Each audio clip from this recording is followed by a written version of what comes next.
அனைவருக்கும் வணக்கம். ஒரு குடும்பத்திலோ அல்லது உறவுகளிடத்திலோ அல்லது நண்பர்களிடத்திலோ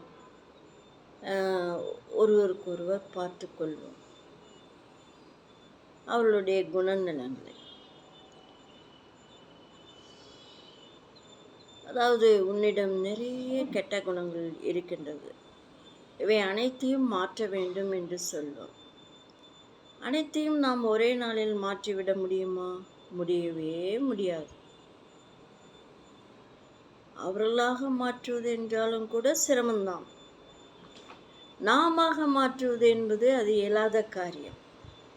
ஒருவருடைய குணநலங்களை நாம் மாற்ற முடியவே முடியாது. நம் வாழ்நாளே மூழ்கி போய்விடும், மடிந்துவிடும். அப்படி நாம் ஒரு வெறியும் கொள்ளக்கூடாது, சாந்த குணத்திலும் அது கொள்ளக்கூடாது, முடியவே முடியாது.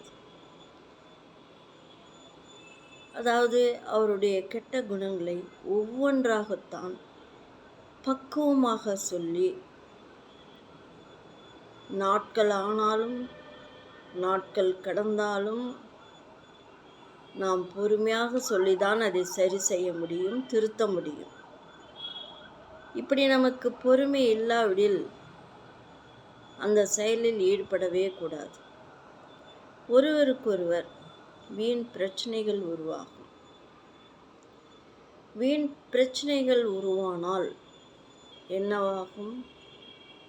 மனக்கசப்பு வரும். மனக்கசப்பு வந்தால் முதல் மாதிரி நமக்கு ஒரு உறவு நீடிக்காது. எந்த உறவானாலும் அந்த உறவு நமக்கு நீடிக்காது. அது மங்களாகித்தான் விடும். எப்படி இருட்டில் எந்நேரமும் இருக்க முடியுமா? இருக்க முடியாது. இரவு பகல் மாறி மாறி வரும் பொழுதே அந்த இருட்டில் நமக்கு பிரயோசனம் இல்லை. அப்படி இருக்கும் பொழுது உறவுகள் எப்பொழுதும் இருட்டாக இருந்தால் எப்படி இருக்கும்? எப்படி இருக்கும்? ஒன்றுமே செய்ய இயலாது. அவர்களும் மனம் இருண்டு, நாமும் மனம் இருண்டு செய்யும் செயல்கள் அவர்களும் தோல்வியடைந்து நாமும் தோல்வியடைந்து மேலும் மேலும் துன்பங்களை ஒருவருக்கொருவர் ஏற்றிக்கொண்டு மனக்கசப்பை அதிகப்படுத்தி கொண்டு வாழ்வது தேவையா? இந்த செயலில் நாம் ஈடுபடாமல் இருக்க வேண்டும். ஈடுபட்டால் பொறுமையை கையாண்டு ஒருவருடைய கெட்ட குணங்களை நாம் நல்வழியில் சொல்லி பொறுமையாக திருத்த முயல வேண்டும். இதுதான் நமக்கும் நல்லது, கெட்ட வழியில் செல்வர்களுக்கும் நல்லது.